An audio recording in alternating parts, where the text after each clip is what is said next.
let's break into this case. Let's talk about it. It's a very popular case. It's hard touching down on popular cases because it's popular. And so everybody's got their opinions and questions, and I've been watching everybody's videos, and the thing is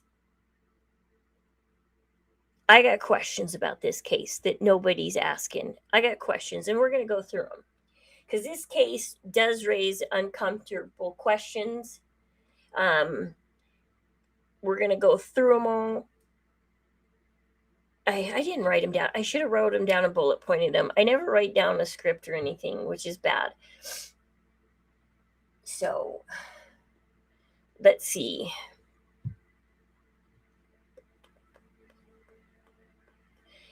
What should we start with? The mess? This is a big mess. This case is a big mess. Let's see. Image, screen.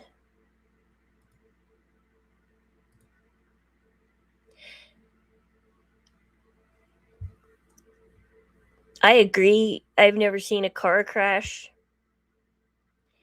this bad. So let me start off with my own personal experience real quick because it plays into this. So when I was 18 with my first husband, I live in Salt Lake City, Utah area. Well, I lived in Salt Lake at the time. And he'd only worked for Budget Rent-A-Car for a week, and he had only had his driver's license for 6 months. And he was 18, and I was 18, and Budget like picked on the new guy. They're like, hey, let's send the new guy to Colorado to get the broke down car. And so my husband called me and said, hey, I got to go to Colorado to Glenwood Springs. It's an 8-hour drive. Do you want to come? And I said, no. I started crying. I didn't feel good about it. But my mom took 2 hours and talked me into it. I had a 10-month-old son. I didn't feel like. So anyways, we travel out to Glenwood Springs. We pick up the car. It's working. The guy lied. The Budget didn't even try and test and see if the car worked, which was really stupid. And so we're towing a car that we don't have to tow, which is really dumb. We could have just gone out to Colorado Springs in a regular car and traded cars and came back in the car. And so anyways, we're towing this car. We're coming into Green River, Utah, 4 hours from Salt Lake. And we wreck. Rollover accident. The cop took pictures for me, so I know what it looks like. It was a really bad accident. We were in a single cab Ford F-150, and the whole cab was like crushed in. And I remember looking at the clock, thinking it was noon, going, okay, we're going to be in Green River in 10 minutes. I'm going to call my mom, see how my son's doing. They'll probably be out of church by then. I'm sitting here making plans in my head. I tell my husband, I said, I'm really tired. And so I leaned against the passenger door, and he said, why don't you take off your seatbelt and just lay across the bench like you did yesterday? And I was like, I didn't feel right taking off my seatbelt. So I said, I want to keep my seatbelt on. And I was laying against the door, and my husband looked in the rearview mirror, and he said, and I looked up, and that's the last thing I remember. Before falling out of the driver's side door of the truck, I don't remember my husband unbuckling my seatbelt and grabbing me. I remember screaming and trying to open the passenger door, and it wouldn't open. And then the next thing I remember is blacking out, laying on the side of the road. And some people bringing me pillows and blankets, and it was noon, and the sky looked black. I was blacking out. I was in shock. Everybody told me, calm down, calm down. Later, I had to have my husband tell me about the accident. I don't remember it. So there is moments, in my opinion, that if the accident is really truly an accident, that from the moment fear sets in, your brain can block it out. I blocked out why the accident was even going to happen, because I went to go look out the rear window to see what my husband was freaking out about. And that's the last thing I remember, is turning my head. I don't remember anything else. I don't remember the truck spinning, rolling. I don't remember anything. I have specks of memory. And that's because it was a true accident. And my brain, so my husband remembers the whole thing, and my ex does, and I don't. I have blocked it out. So that can happen. And even if it's not an accident and it's planned, most likely you're going to remember just before the impact, at least, because they were all passed out anyways, I think. I mean, when they pulled her out of the car, she was awake. But anyways, let's look at the crash site. So yeah, anybody who's been in an accident kind of knows that you can have amnesia. The engine's throttle was at a full 100% for 1.6 seconds as she flew over a curb and into the brick wall of a building. Look at that mess. It's a bad mess.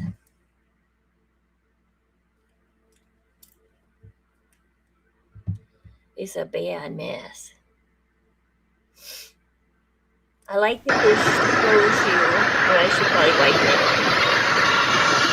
it, both the footage of the crash before and after.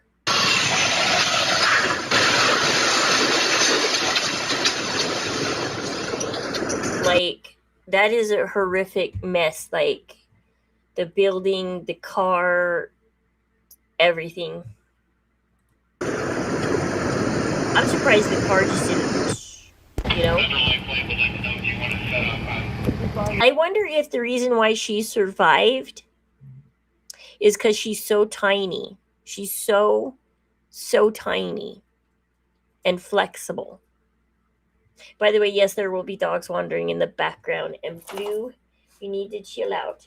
He's upset because my husband works from home and he wants to be with my husband. Okay, let's see.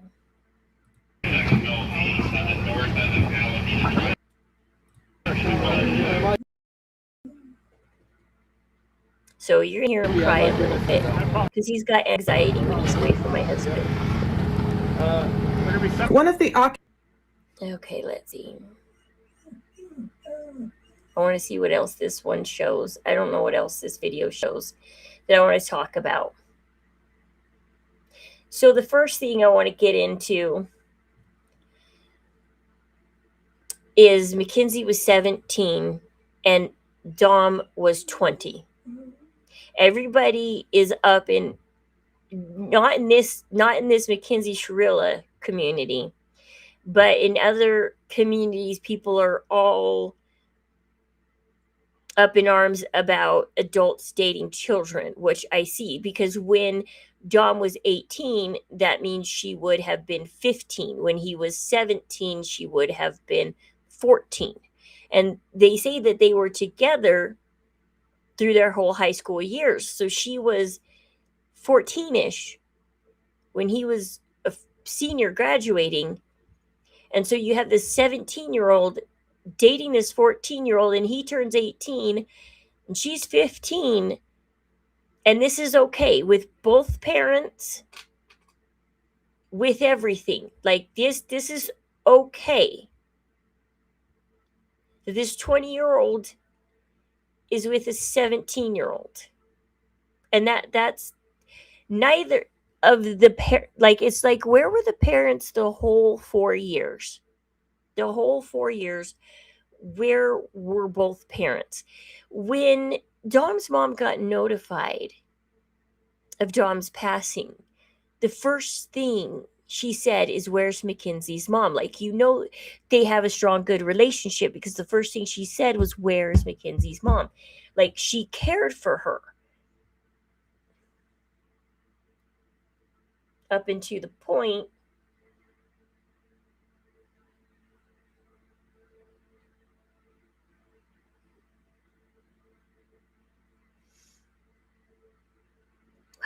see. I want to look at.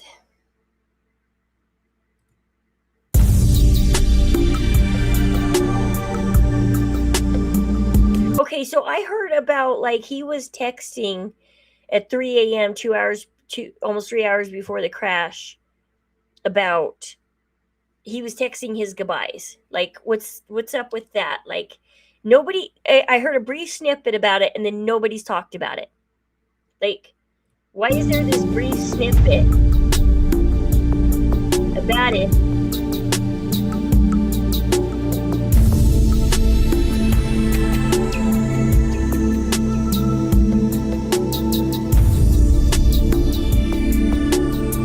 Well, no, it doesn't matter if you live till 70. Time goes by fast. I tell you, it does. I'm not 70, but.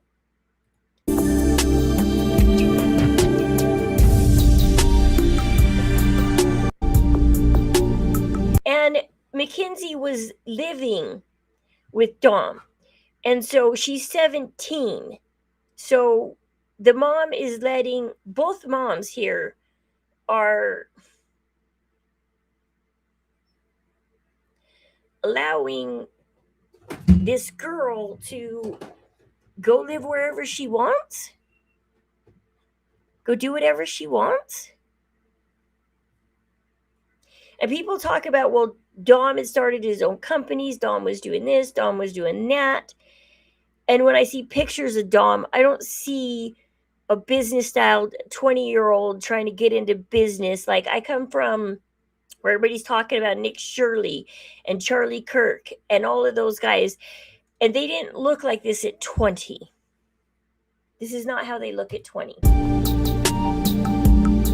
And the rug, the all the substances they found on both parents knew you have an underage girl and you have an adult male dating, living wherever they want to live, and you knew about all the substances, the substance use. Okay, and so people at school, friends, knew that she drove erratic. This was normal behavior for her to drive 90 miles per hour, to be on substances, to do this, to do that. I mean, you guys, like, people use CPS for all the wrong reasons. This is the right reason to use it. A teenager out there on substances, like, this is the right use, what they're supposed to be there for. But they're not. Instead, they're kidnapping kids from good families and making money off them. They're not taking 17-year-olds who are trouble because nobody wants to adopt or raise or conform or deal with. Even Dr. Phil had a hard time with that. Let's not even talk about Turnabout Ranch. That's a whole nother crime talk channel. Sorry, I'm just getting over being sick, so. Before the car crash on July 31st. I think Davian, poor guy, was collateral damage in whatever was going on with Dom and Mackenzie, because what about these text messages that Dom was sending?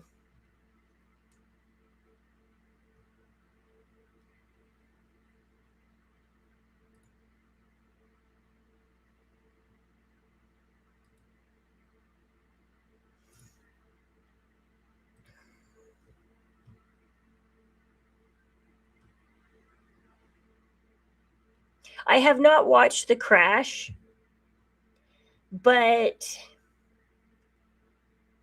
part of me is not exactly interested in it because the crime we're investigating. People are going to spin the story, and I'm going to end the video with talking why this spinning of the story, why they need this story so bad. Because why in 2026 is this a big deal? Because all of this happened 4 years ago. Department worked quickly to have a life where, as Netflix just released a documentary about this case. that the side airbags going off in the final seconds before the crash could have contributed to the severity of the event. He said, and I quote, "It occurred in about 4.5 to 5 seconds before." Out of a place that you say is my home. I didn't kick you out. You took all your shit and dipped. Okay, I want to talk about this. If there is one thing that can be taken away from this case, as painful as it is this. Every decision we make is important. Every act. Okay, so this is Davian's We're mom. lost to truly. She's properly dressed for court. Look at her. Like, but this is how Davian's mom normally dresses. This isn't abnormal for Davian's mom. Davian was adopted with his sisters from foster care.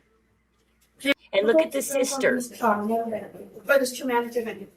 Nice jewelry, hair in a bun, jacket. Don't know what type of shirt's on under, but that's okay because she's got the jacket on. She's looking very polished, very fresh.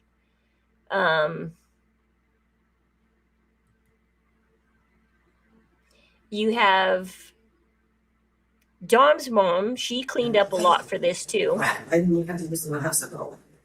She's got the navy blue blazer with the navy blue shirt on under, gold jewelry. Her hair's a little more tamed, but it looks good on her. Like, some people look good with that curly, crunchy mess. Brother and son. Friends and family leave memorabilia, notes, pictures, things. You get, oh my gosh, this is such a mess.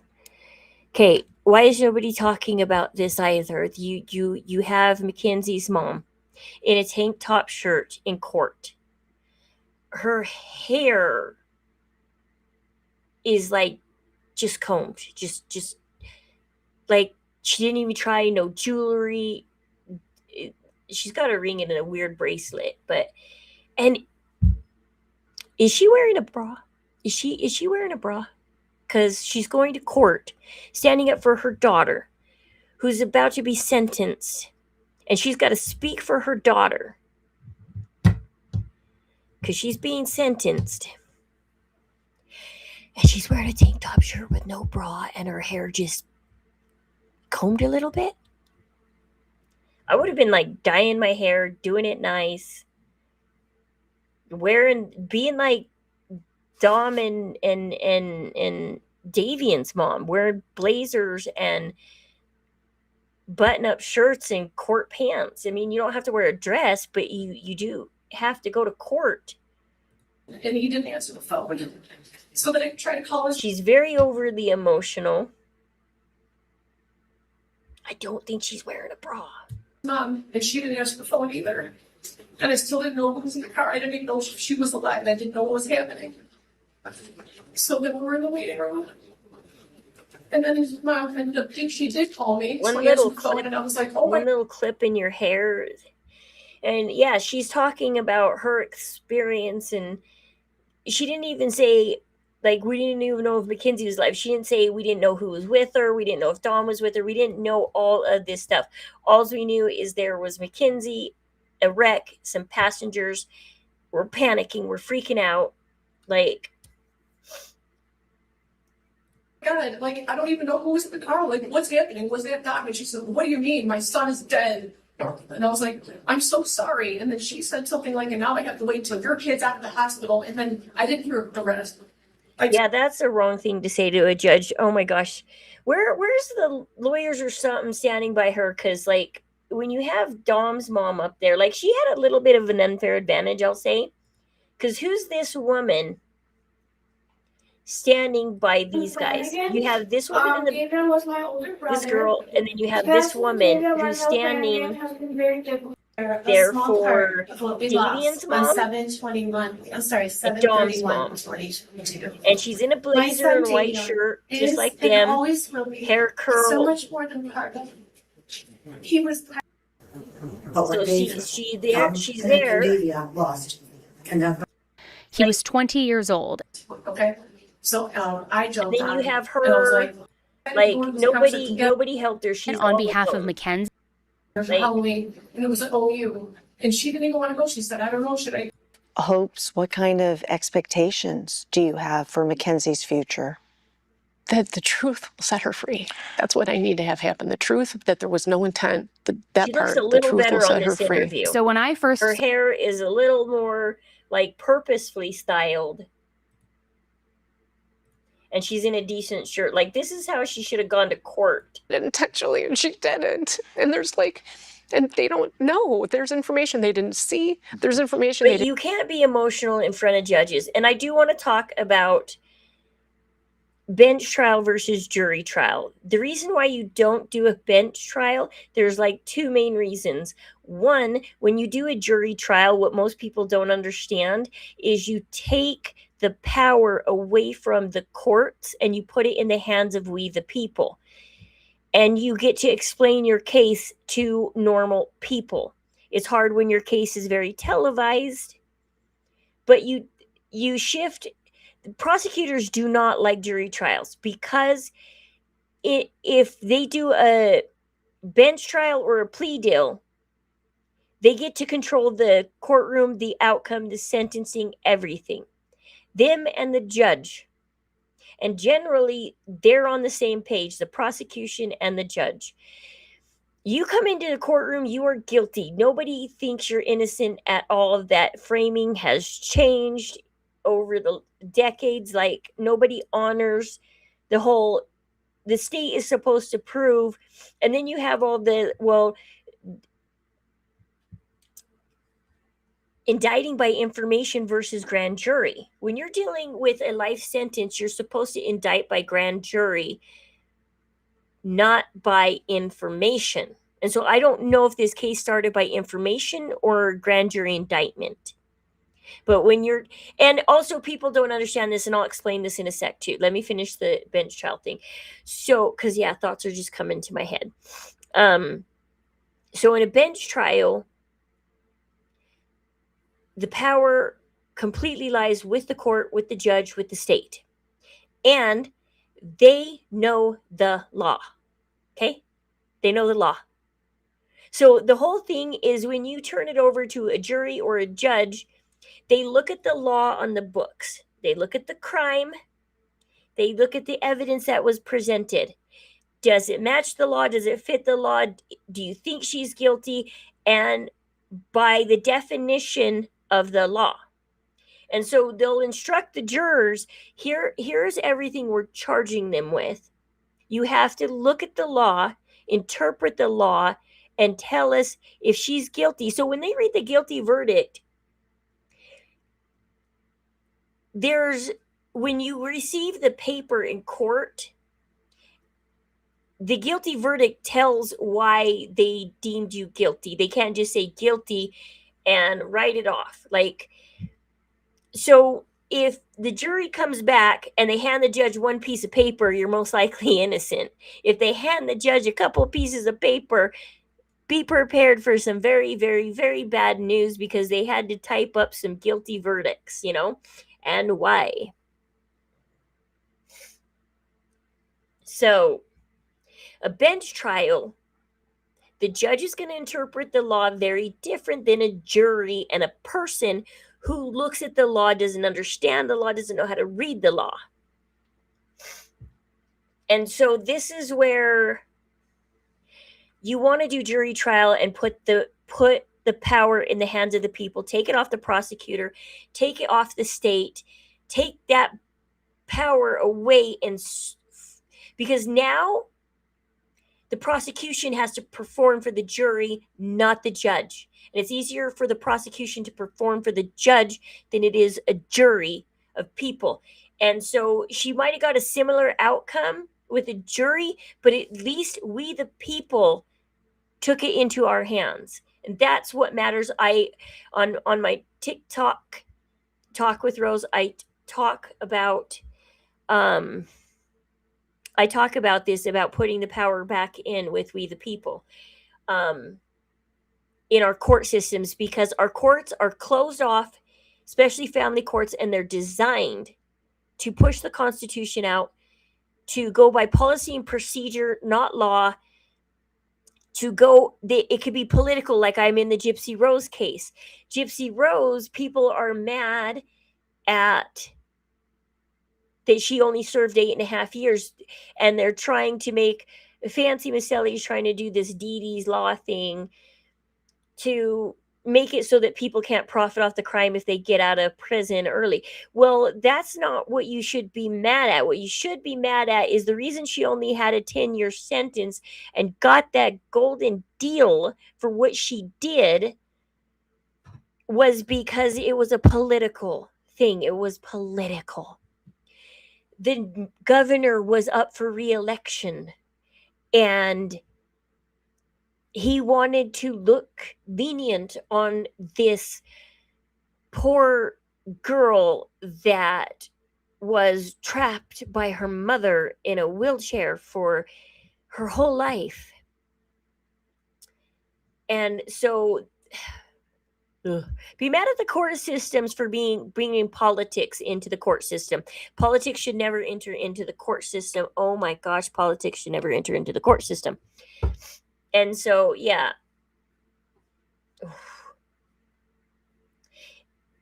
Let's see.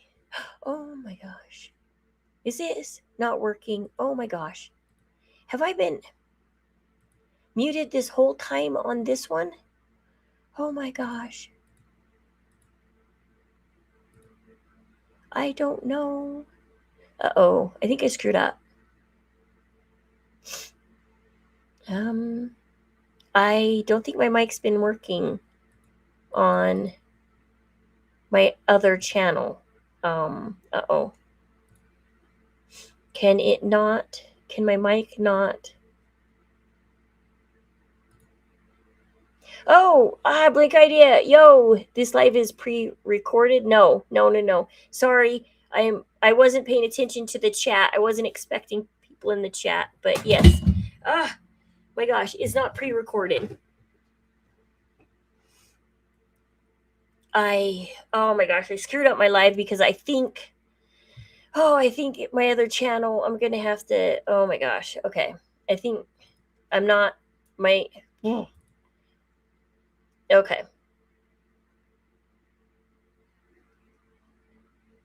Let's see. Gosh darn. Oh.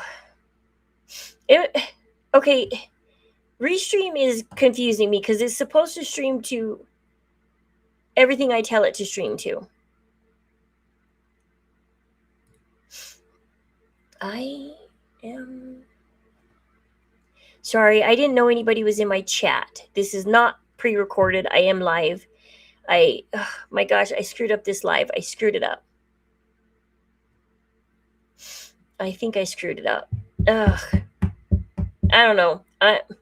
I'm new to trying to do. I haven't done multi screens in a long time. Okay. I'll just continue and see what happens. I don't know. I'll check it after. I guess I'll check it after I'm done, and then maybe I'll have to redo it for the other channel. I don't know. Anyways, what I want to talk about is the charges. Okay. Okay, what are Mackenzie Shirilla's charges? Okay, so people are confused about this because she has, 12 felony charges. So why does she have 12 felony charges? So she's got murder, 4 counts, felonious assault, 4 counts, aggravated vehicle homicide, 2 counts, drug possessing criminal tools. So why is there 4 counts of murder on top of aggravated vehicular homicide, 2 counts? Here's what happens when the prosecutors bring you to court.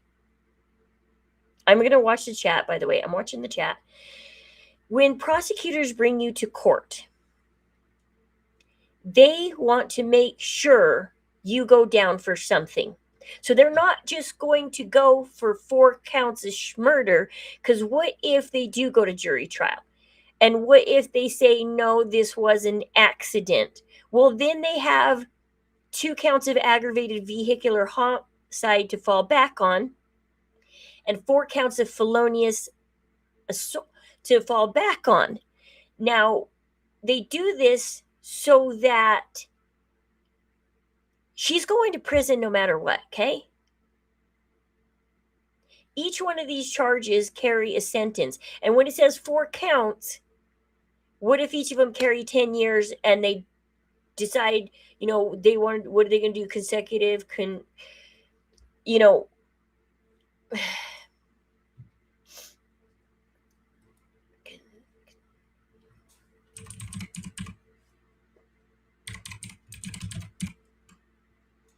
yeah, excuse me.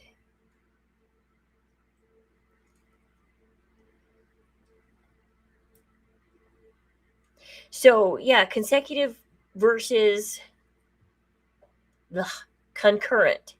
So, if they go concurrent, well, then she only serves 10. If they go consecutive, she serves 40. But I don't know the on each one. But that's the thing, is what prosecutors do is what they refer to as shotgunning it. So when you, with a shotgun, it splatters and it hits multiple targets, okay? That's what prosecutors do.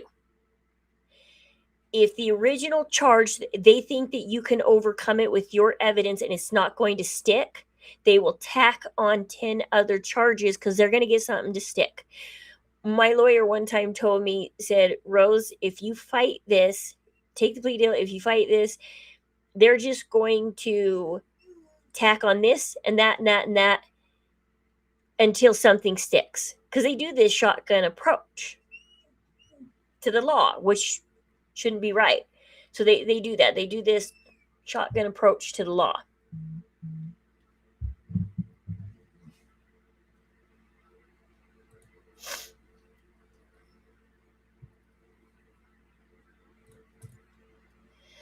Oh, but yeah, she looks a lot better in this video. But, like, all the adults in this story failed. You just see mistakes everywhere. I grew up in the 90s. I was a teenager in the 90s. And in the 90s, I could tell you that sometimes, I hitchhiked home once from Wendover, and my parents had no idea. At 4 a.m, I'm with my brothers hitchhiking home from Wendover to Salt Lake because their car broke down.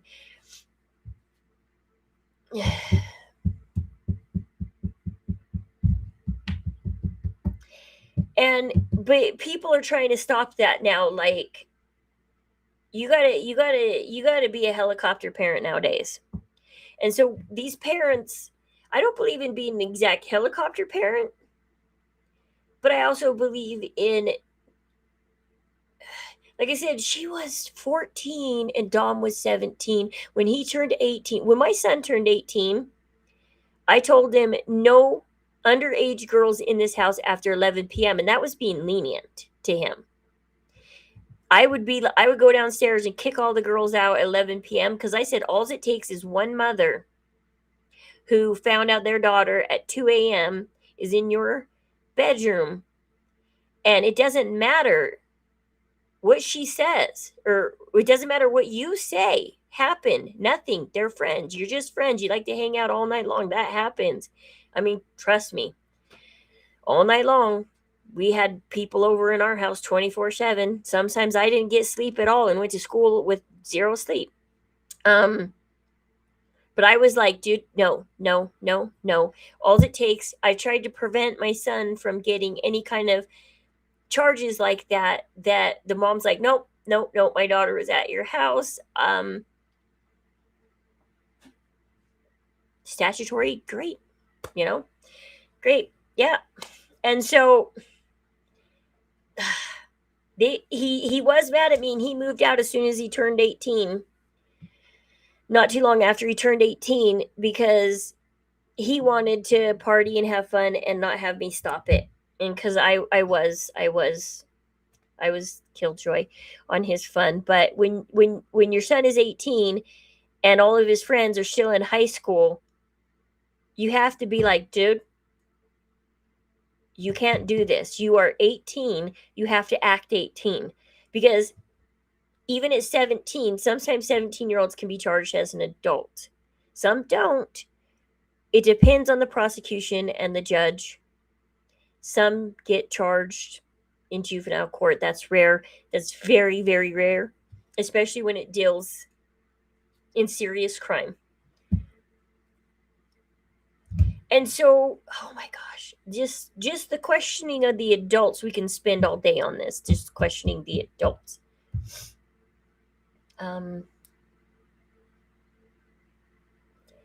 Let's see. Maybe I'll just go over the final thing, and I need to see if I messed up on recording this. Okay, so my final thought that I kind of want to go over.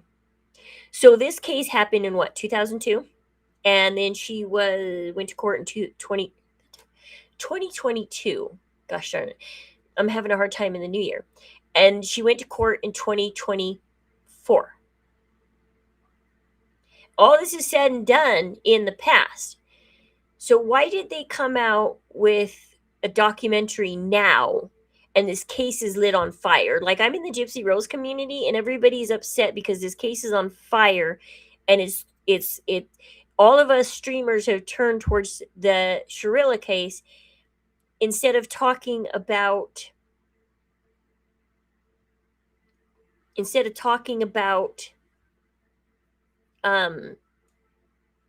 Gypsy.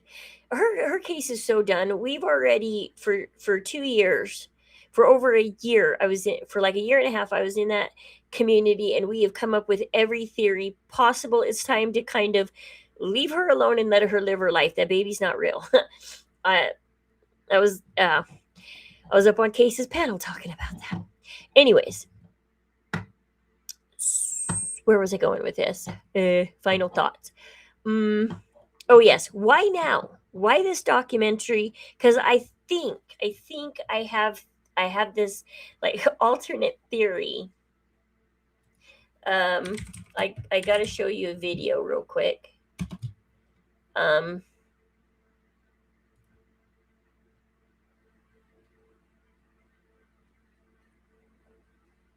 Give me a sec. I want to show you a video. Oops.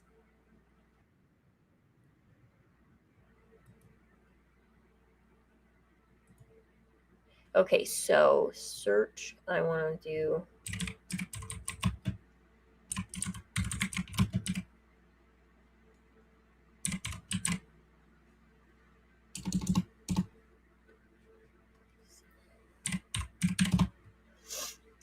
There's this video that I want to show you real quick.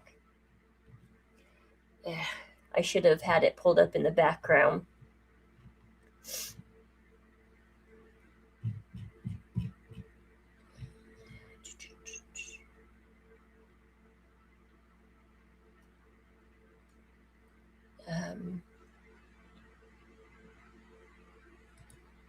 Okay, let's look at her channel real quick. Boom, boom, boom.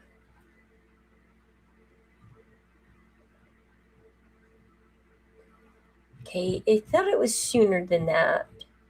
I thought she did this recently.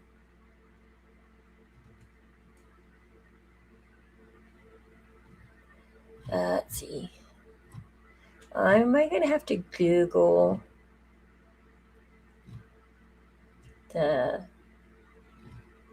Okay, hold on. Let me see if I can Google the video I'm thinking about. Now that I know her channel name.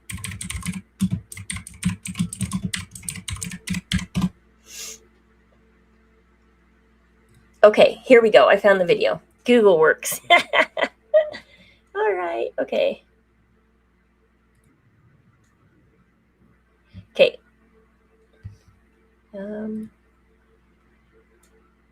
Okay, this is the right video. Okay. Let's full screen this video. Now let me change this replays video. Whoops. Screen share. Is it this one? No. This one. Share. Okay, I want you to see this video real quick. If you have not seen it, and if you have TikTok, Granny Bibbins does common sense. Love her. She does bring back common sense videos. Okay, anyways, here we go. That ain't looking good. Granny, we gotta go. You think? Oops.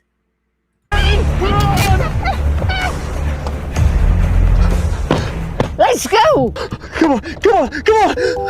Due to elevated heart rate, high stress levels, and panic indicators, you are not fit to operate this vehicle. What? There's a tornado! Have you tried calming down? Daryl, it's getting bigger. Start the truck! Let's begin a breathing exercise. Inhale. Exhale. I'm not breathing right now!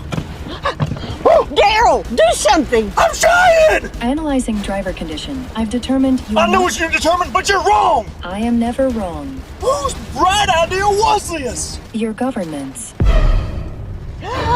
Granny, I have a feeling we're not in America anymore. Uh-oh. Somewhere over the rainbow.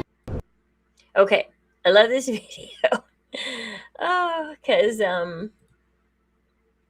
okay, so in 2021, a law was put in place, a federal law was put in place to put those systems in our cars. And they were supposed to have it done by 2024. 2024 came, and the government's like, where is our cars with this technology? And everybody's like, well, we didn't know how to build this technology. You didn't tell us how to do it. They made the law, but they didn't have the technology when they made the law. And they had no idea how they were going to get it done. They just told the people, here's the law, get it done. Just do it. And so they reset the date for 2027. This is 2027's reality, because now that they know what the government wants, they've gotten the technology for it. Now, how does this apply to the Mackenzie Shirilla case if you haven't figured it out yet? What if she had this in her car? She would have never been able to speed up to 100 miles per hour. If her and Dom were fighting, the car would have shut down. It would have lowered her speed until she pulled over and made her calm down before she could start her car. She would have been abandoned had she had this in her. So why in 2026 do we need to be all fired up about this case? Because the World Economic Forum needs you to want this. They need you to want this system in all your brand new vehicles. They want you to say Dom and Davian would still be alive today. They haven't said this yet, but they're going to say this. We're still mid-2026 and they're still preparing this in vehicles, so they have not said this. But I guarantee you, this is the first stepping stone to them saying Dom and Davian would be alive had we had this enacted back in 2022. They put the law in 2021, and it was supposed to be done by 2024, so it still wouldn't have been in time to save Dom and Davian. But the story is still there because people like the World Economic Forum like to profit off of people like Dom and Damien who are victims of this. And Mackenzie is the new poster girl for this technology. She's going to be. She's not yet. She's going to be. I know she's going to be. She's going to be the poster girl for this new technology. And this is why this case is so important to me, is because we need to fight this technology. They're putting in data centers. I live here in Utah. We're going wild over the data center in is it Beaver County? Bear County? I don't know. Bear County, I think. Up north by the Idaho border. And they have been planning this from the beginning.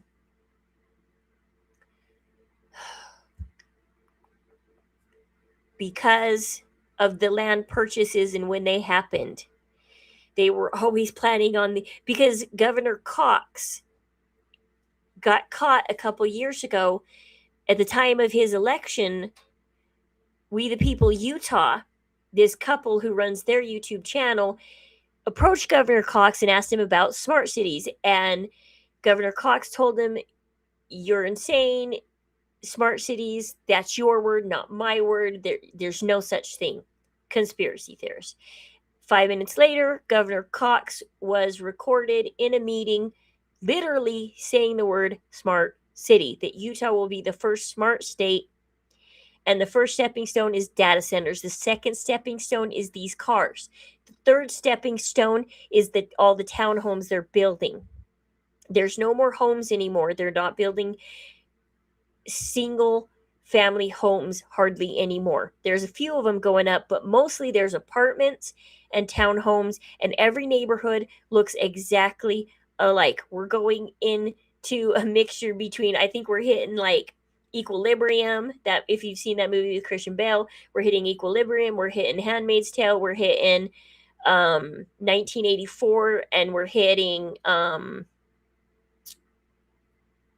a lot of Equilibrium. If you've seen Equilibrium, everybody lives in the same gray. Guess what the new color is to sell your house? Why did I pick gray for my walls? Not because I wanted gray. I didn't want this gray. Because my realtor told me to. Now I got to repaint it and decorate back here so my streams look better. That's why it's so plain back here, is because my realtor wanted things this way. So I didn't mean to have things this way, by the way. And I will do something about that wall now that we're not moving. Oh, so yes. Anyways, this case is going to be the poster case for all of this technology. Because first, you make the documentary, you get every creator out there and every influencer. How do you control all the influencers? You get them all fired up about the same case. You get them jumping on the same cause. And then you get them all wanting the same technology and boosting the same technology. This case is our future. It's not our past. And that video I just showed you is our future if we let data centers go up, if we continue in this AI world, and then we allow our government. I've been watching this mechanic guy also on TikTok, and he talks about, yes, they made this law vague. Why do they make laws vague? They do this on purpose. I commented on his channel, let him know this. The reason why they make laws vague, they'll make a federal law vague so that the states can put their own policy and procedures and control in it. So every state has to obey the federal laws, but there's allowances for policy and procedures in state laws, even though federal law overrides all that. But it's crazy how that works, but it does. Anyways, this is our future. This case is going to lead to that technology. Because everybody's going to say, and I bet you they're going to get Dom and Davian's moms to be like, yes, this would have saved my son. Had we had this, my son would still be alive today. Let me know if I missed anything. Let me know if you've had any questions that nobody's saying that you want to talk about, because I'm here to talk about the things that nobody's talking about. The things that are kind of unpopular that nobody wants to talk about. I didn't really go too much into Dom and the fact that, and I could do that more later if you want me to, because because Dom is a victim, and I'm not saying he's not a victim, he is a victim, but because Dom's a victim and he passed away, nobody's going to say anything that doesn't work in his favor. And I don't doubt that he was a good guy. He was trying his own businesses. But this is why you don't date a child when you are an adult. Because a child cannot comprehend. When I was 16, I was in the back of a truck with a guy who just wildly drove down the avenues and went through several stop signs. I'm lucky to be here because that's what children do. I never got in his truck again after that because don't want to. This is what kids do. Kids do this. And so when you're 20, you should be dating somebody your age-ish or older. 20 is really hard age because you can't. The youngest you can go is 18. And then people, well, it's a cougar if you're a male and you're going older for a woman, or you got to age up to 25, 26 and then date somebody either a little bit younger or a little bit older about your age. Like 20 is a hard age to date. I'll admit that. That is a very hard age to date. Anyways, I'm going to try and put some of this on my TikTok. I'm going to try and work my TikToks. And I will see you guys all later. I'm going to try and manage all of my YouTubes and TikToks for you guys and combine them, and so you can watch either one. And I'm going to try. I'm going to really try hard to manage I've been sick. I've been a little down and depressed. And so I've been trying to get back to streaming. It's a little hard, but anyways, love you guys. I'm going to make some intros and outros. Tell me what kind of intro, outro you want to see. Like, what should I do for my crime talk with Rose kind of thing? Talk with Rose about crime. Yeah. Anyways, love you guys tons. Let me know what I did and didn't miss or something. Or if I said something you've been thinking about that nobody else is talking about. But let me know if you want me to make future videos on this and talk about this.